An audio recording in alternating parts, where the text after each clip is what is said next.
I like to think that I take my personal safety very seriously. I don't stand too close to the road while waiting for the walk signal. I have my location shared with my sister and mom. I keep my wits about me when I'm out in public, and I try not to dawdle after getting into my car. If I had only been more diligent about that last rule, I might not be in the situation I'm in now.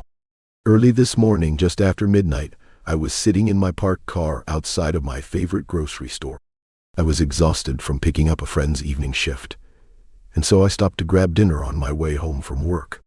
The store is in an isolated part of town, but I had never felt unsafe in the area. Then again, I'd never been so late at night. The second I exited the store with my purchase, the old cashier closed up shop for the night and turned off all the lights in the building.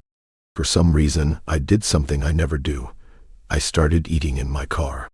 As a precaution, I try not to linger in isolated parking lots, especially as a young woman who often has to run errands after dark.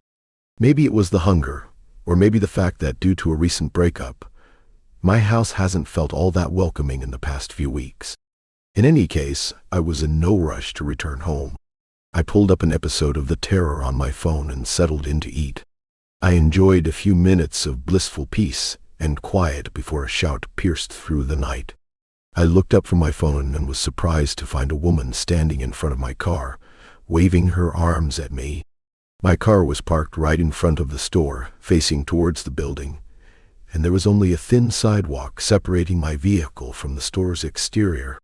I hadn't seen her coming at all. It was like she had emerged from the brick wall before me. She rounded my car, coming to a stop beside the driver's side window. She then started pointing at the ground, the universal signal for roll your window down. Fat chance, I thought. Though she looked sane and kempt, I had no clue what her intentions were. In fact, I felt pretty vindicated in always locking my car doors immediately after entering. The woman, perhaps seeing I was making no move to exit my vehicle, then told me something no one wants to hear. "Hey," she shouted, "there's someone in your back seat." My mouth went dry. Time seemed to slow as 1,000 horror movie scenes raced through my head. I could almost feel the piano wire digging into my neck, the barrel pressing into my temple. I undid my seatbelt and prepared to launch myself out of the car. Now that the intruder knew I was aware of their presence, would I even have enough time to run? With one hand on the door handle, I stole a glance into the rearview mirror and saw no one. My car is a compact hatchback, meaning there's very little room for a person to hide in my cabin. Even in my exhausted state, I would have noticed someone upon looking into the mirror. My terror fading to confusion, I turned around in my seat, surveying the cabin with my own eyes, and confirmed that there was no one in my backseat. Click, dot. When I turned back around, a woman had taken another step closer to my car. Her body was barely a foot from my door and her fingers were wrapped around the handle. There were a few more deep clicks as she tried unsuccessfully to open the locked door. I raised my gaze, and she gave me an odd smile, as though she and I were sharing a private joke. For the first time, using the faint glow of the street lamp, I took a closer look at the woman's face. Her skin was stretched tightly across her skull, making her thin mouth and nostrils appear as though they'd been cut onto her. Her eyes were deep-set and ovate, and her teeth seemed both too small and too numerous. I allowed myself a brief moment to gawk at the face before me, and then I threw my car into reverse and hightailed it out of the lot. For a few disheartening seconds, the woman held onto the door, keeping in step with my vehicle as I backed up. Luckily, she soon let go, and I drove away, my mind racing with the realization that the woman was trying to bait me out of my car. Even more disturbing was the fact that it had almost worked. I wondered if she had others with her that I simply hadn't seen, and what she had wanted from me. I hoped I had narrowly escaped a robbery, as opposed to something much more sinister. I got back to my house 20 minutes later. Still shaken from my encounter, I rushed inside the house and made sure that all of my doors and windows were locked. My exhaustion did little to soothe my nerves.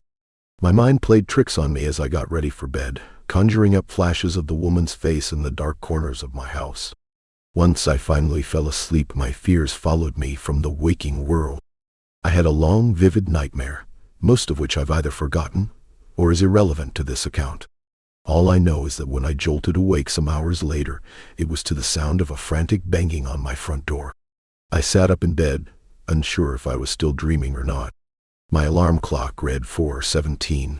It was far too early for someone to be knocking on my door unless there was some kind of emergency, which, given the forcefulness of the knocks, there may have been. Slowly, I rose from my bed and inched towards the entryway. I had never before been in such a situation and was at somewhat of a loss as to how to react. I didn't smell a fire, thankfully, but that didn't mean all was well. Suddenly, I heard a man's voice calling out my name in a questioning tone. It sounded vaguely familiar, but I couldn't immediately place it. "Who is it?" I called back. "Brian," answered the disembodied voice, and relief washed over me. My neighbor, Brian, lived in the house across the street. We weren't close exactly, but I often saw him walking down the block with his dog, Bailey. I turned on the entryway light, but as I was still in my sleepwear, I didn't want to open the door unless I had to. "Ned," I called back to him. "What's the matter?" "Well," he began. I heard his voice crack and he cleared his throat. "Do you have someone over right now?" "What?" I asked, my heart skipping a beat. "No, I don't. Why do you ask?" "Well, the dog had to go out, and while I was in the yard with him, I thought I saw someone in your front window. Someone who didn't look quite right." I stilled, feeling as though I were in some terrible dream. Turning around and glancing down the dark hallway, I wished I had turned on more lights on my way to answer the door. "She followed you home," I thought. "She's in your house with you right now." I was ready to bolt out the door into the cold, but by some miracle, I had just enough presence of mind left to consider my neighbor's words more carefully. Something was wrong. I stepped away from the door. "Are you all right, Brian?" He cleared his throat again, and when he next spoke, his voice sounded slightly different from before, as though he were testing out a new timbre. "Of course, I just got a bit of a cold here, but I still wanted to check in on you." My voice wavered as I voiced a question to my neighbor. "But your dog, isn't it a girl?" Brian didn't respond. My mind reeled in the torturous silence, trying to discern whether the threat was outside the door or inside the house with me. After a full minute of complete stillness, the handle to my front door began to move. It rotated downwards as far as it could before the lock stopped it, then shook as the person on the other side of my door pulled on the handle.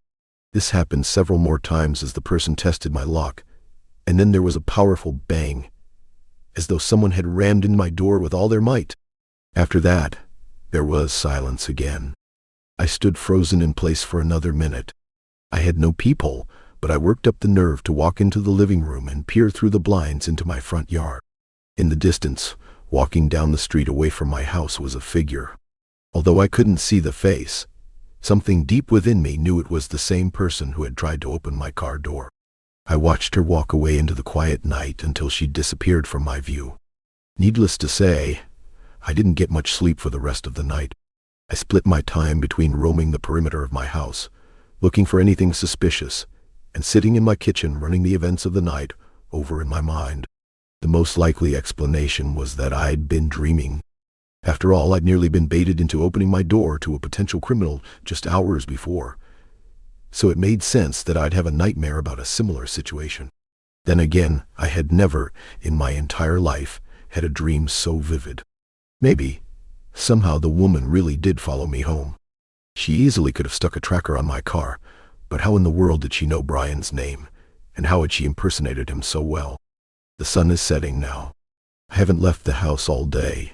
I've been too haunted by the idea of someone, or multiple someones, trying to draw me out into the open.